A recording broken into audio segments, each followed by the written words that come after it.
Welcome to the abyss of crime, where the shadows whisper secrets, and the truth is often stranger than fiction. From chilling unsolved crimes to controversial trials, we explore the darker side of humanity through meticulous investigation and compelling storytelling. In today's episode, we unravel a nightmarish tale where envy and insatiable greed, potent, destructive human emotions, drag individuals down a dark path. When combined with unchecked lust and an obsessive desire for control, these emotions can fuel a terrifyingly malevolent intent. It's a chilling concept, and even more horrifying when such feelings simmer within the confines of a family. This tragic saga unfolds in a Sydney suburb and centers around the Linn family, seemingly a harmonious and tight-knit household. Their story escalated into one of the most notorious and gruesome crimes in Australian history. The complexity and longevity of the case are significant, as the perpetrator grew overly confident in their ability to evade justice. A meticulously crafted, brutally executed plan was almost perfect, until one small misstep led investigators to a breakthrough. Let's dive into the beginning of this narrative, exploring how a toxic mix of greed, jealousy, and corrupt passion can turn an individual into an unthinkable horror, even to the extent of not sparing children in their deadly rampage. Min Linn and Yun Linn's love story began in the late 1980s, during their university years in Australia. Both hailed from China and had emigrated separately to pursue higher education. Min had remained in Australia for a professional internship after earning his bachelor's degree. They met in a university corridor, a meeting they'd later describe as love at first sight. Sharing cultural roots and parallel dreams, they felt united in a foreign land by their common goal to build a new life in Australia. Post-graduation, the two married and settled in the serene suburb of North Epping in Sydney. Their life together blossomed, eventually growing into a large, closely knit family. August 1994 marked the birth of their first child, a daughter named June Brenda Linn, who preferred her middle name. Henry arrived in 1997 and youngest sibling Terry in 2000. Entering the new millennium, Min and Yun ventured into business by opening a small newsstand. Their hard work transformed this modest beginning into a thriving news agency on Rose Street.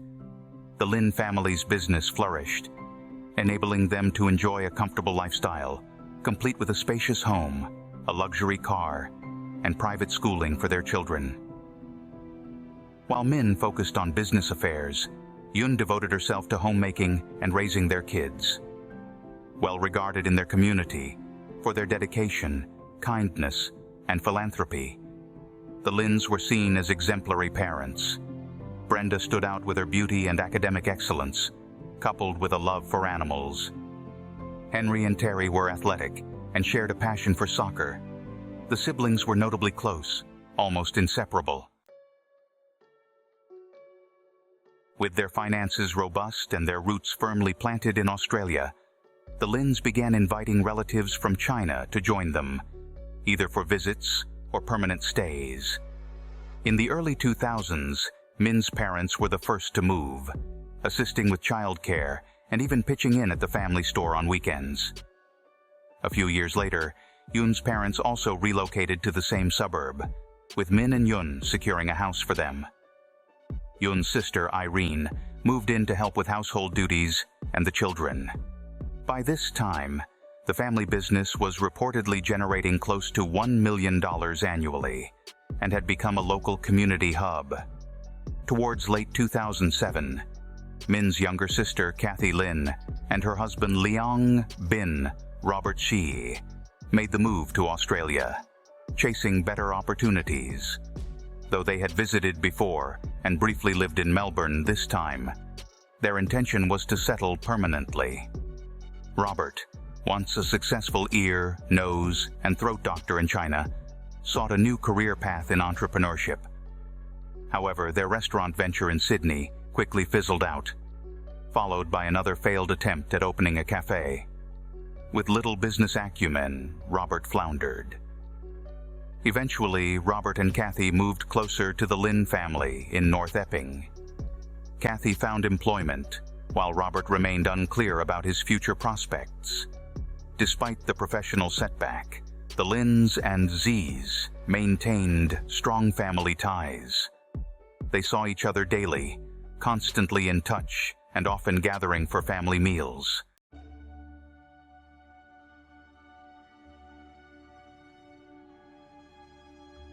On July 18th, the usually bustling Linn family shop unexpectedly remained closed.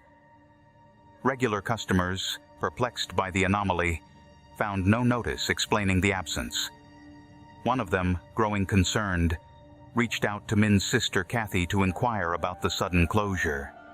Kathy, surprised and slightly alarmed, knew that Minn would never shut the shop abruptly.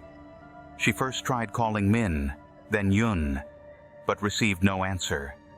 Her worry mounting, she and her husband Robert headed to the Linn residence to check on their family. Arriving around 9 a.m., they found the family car in the driveway and the front door slightly ajar, but no sign of the Linn family. The house was eerily quiet. Kathy called out for her brother as she made her way upstairs, only to be met with a scene straight out of a nightmare. The bedroom of Minn and Yun was drenched in blood on the floor, furniture, walls, and ceiling. Yun's lifeless body lay near the bed, mutilated beyond immediate recognition. In another room, Kathy found her sister Irene similarly brutalized. But the horror didn't end there. Upon entering the children's rooms, she discovered the bodies of Henry and Terry, victims of the same savage violence. Brenda, the eldest daughter, had been away on a school trip and thus avoided the fate that befell her family. Yet the devastation was absolute. Min Lin's body, initially not found, was later discovered hidden under a blood-soaked blanket in another bedroom, having met the same brutal end as his family. Kathy frantically called emergency services, her voice choked with shock and terror, unable to fully convey what she had stumbled upon. Once Kathy alerted emergency services, Robert rushed to inform the Linn parents of the heinous crime. When the police and paramedics arrived, they were met with a harrowing scene, one so ghastly it would haunt their memories forever. Each family member had succumbed to multiple blows to the head, likely inflicted by a hammer, a weapon that was conspicuously absent from the crime scene. Min Lin's body was found last, smothered under a bloodied blanket in his bedroom, solidifying the grim finality of their deaths. It became clear the attack had occurred systematically. Min first, followed by Yun, Irene, and finally the two boys. The ghastly tableau revealed no significant leads or clues at first glance. The house was undisturbed, suggesting an intimate knowledge of the layout, and a lack of forced entry indicated a calculated, meticulous predator. The shoe prints left in blood, all from a size 9.5 shoe with an intricate tread, were stark reminders that the killer was methodical and prepared. While no valuables were taken, the level of violence suggested a deeply personal vendetta rather than a robbery gone wrong. Brenda Linn was on a school trip to New Caledonia, blissfully unaware of the horrors that had unfolded back home. She first encountered the devastating news through social media, initially dismissing it as a mistake or misunderstanding. But when her Aunt Kathy called, her heart sank with the truth. Her family was gone. She was promptly brought back to Sydney, where the weight of her new reality became too much. Her guardianship fell seamlessly to Kathy and Robert, and Brenda moved into their home. The Linn family house was now sealed off as a crime scene, too tainted with memories of horror for any possible return. Despite her heartbreak, Brenda was questioned by the police. She could provide no new insights. She had detected nothing unusual before her trip, and was at a loss as to who could harbor such hatred towards her family. Overnight, Brenda inherited a substantial estate, including the family business.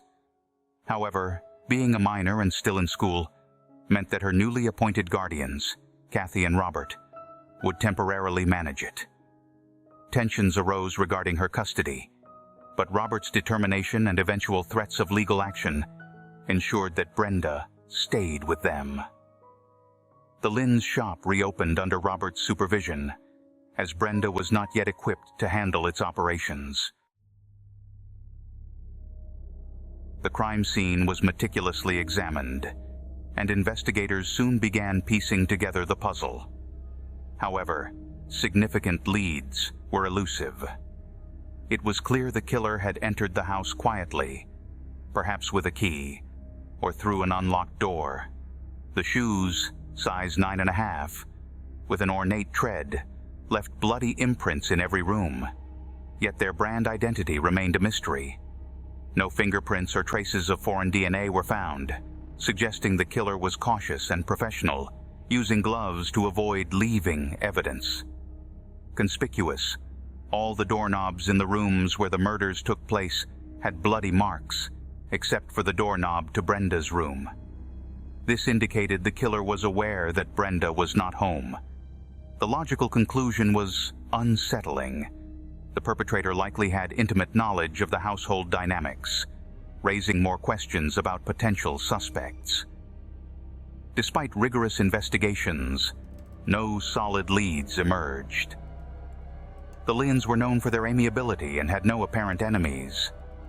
The brutality of the massacre suggested a deeply personal vendetta, yet no clear motive presented itself.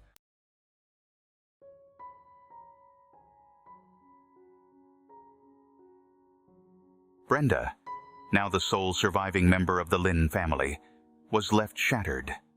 Her tragedy was amplified by the unveilings at the police station, but she tried her best to assist the investigation. Brenda's sudden inheritance of a substantial estate, including properties and the family business, added to the complexities.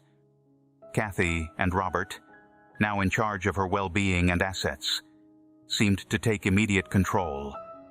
Yet a silent undercurrent of suspicion began to ripple through the investigation. How could anyone have carried out such a brutal crime without leaving more clues? Moreover, Robert's sudden proprietorship over the family business prompted further scrutiny.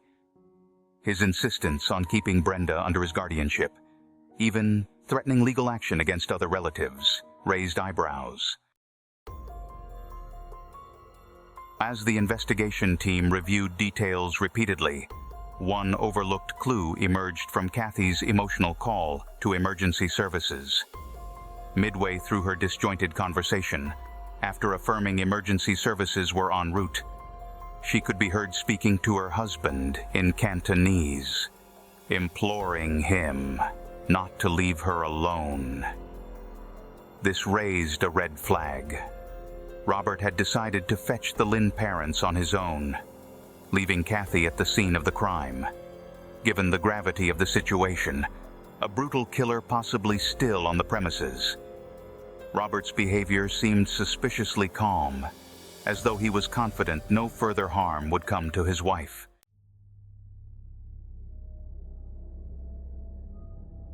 Months of stagnant investigation finally led to a breakthrough. Robert Tsai emerged as a primary suspect. Evidence revealed that Min Lin had recently given Robert a key to his house. Surprisingly, Robert had not mentioned this during any of the interrogations, and Kathy was unaware of this exchange. Further scrutiny of Robert's background revealed that his claims of past professional success were dubious. His medical credentials and business failures painted a different picture. Rumors of bribery, charges in China, added more intrigue. Struggling financially, Robert's inactivity and dependence on his wife's income became glaringly evident. Once guardianship of Brenda was confirmed, Robert's actions became even more pronounced. His aggressive management of the Linn assets was symptomatic of a deeper, more sinister motive. Investigators theorized Robert's envy and resentment toward the Linn family's success had reached a boiling point. With first-hand knowledge of the family's routines and household, he meticulously orchestrated the crime, believing he could seamlessly step into their prosperity. The police needed concrete evidence to move forward. Surveillance equipment was discreetly installed in the Zai household in hopes of uncovering incriminating behavior. The first breakthrough came from an unexpected source, an informant cellmate of Robert Zai. While awaiting trial for unrelated charges, Robert had shared his meticulous plan with the cellmate, unaware he was being recorded. He detailed his strategy: drugging his wife, wearing gloves, and disposing of the weapon and shoes to avoid detection. The information led to a re-examination of evidence. Investigation into shoe prints had suggested a specific brand, which Kathy inadvertently corroborated during questioning. She recalled Robert owning sneakers that matched the crime scene imprints. Upon searching the Z residence, authorities found a pair of shoes with a matching tread pattern and a small blood trace in Robert's garage. Forensic analysis confirmed it contained the DNA of all 5 Linn family victims, solidifying the connection. This vital evidence prompted Robert's arrest, providing the necessary proof for the police to act. In May 2011, nearly 2 years after the crime, Robert C. was arrested and charged. He denied any involvement, claiming the blood in his garage was coincidental. He maintained the brand-new sneakers were irrelevant to the case, as he had discarded the older pair. During his trial, Robert's jailhouse confessions and other evidence combined to paint a damning picture. The court heard how he meticulously plotted the crime, from drugging Kathy to eliminating evidence. A dramatic twist came via another informant who revealed Robert's inappropriate obsession with Brenda since she was 13. Confronted with new revelations, Brenda tearfully admitted to years of coercion and abuse at Robert's hands. Her dread of his retaliation had kept her silent, but his arrest emboldened her to speak out. This harrowing testimony added a disturbing new layer to the already grim case and played a significant role in swaying the jury. Robert Zai, confronted with overwhelming evidence and emotional testimony, was ultimately found guilty on all counts of murder. In September 2016, he was sentenced to 5 consecutive life sentences, without the possibility of parole. His attempts to appeal were all dismissed, ensuring he would spend the rest of his life in prison. As the legal dust settled, Brenda Linn began the arduous process of healing and rebuilding her life. The Linn family home remained a grim monument to the tragedy, eventually sold as Brenda sought to distance herself from the traumatic memories. The family business was wound up, and Brenda used the proceeds to secure her future and contribute to charitable causes in memory of her family. The North Epping community, forever scarred by the tragedy, came together to support Brenda. Vigils and memorials honored the lives lost and served as a collective stand against such senseless violence, reinforcing the community's spirit of resilience and unity. The investigation into the murders of the Linn family serves as a stark reminder of how unchecked emotions and hidden resentments can incubate monstrous actions. It's a reflection on the dark corners of human nature, where the facade of civility and success can mask sinister intent. The detailed, methodical police work that brought Robert C. to justice also underscores the importance of thorough, diligent investigation in ensuring justice prevails. Thank you for joining us on this journey through the shadows in the abyss of crime. As we draw the curtain on the unsettling saga of the Linn family, We hope this episode shed light on the complexities of human nature and the intricate path to justice. If this deep dive into the dark corridors of crime has intrigued you, make sure to subscribe to our channel for more thoroughly researched true crime stories. Click the bell icon so you don't miss any updates. Your engagement helps us bring these important, if unsettling, narratives to light.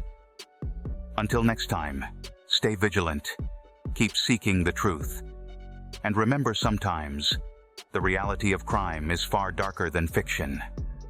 Goodbye for now.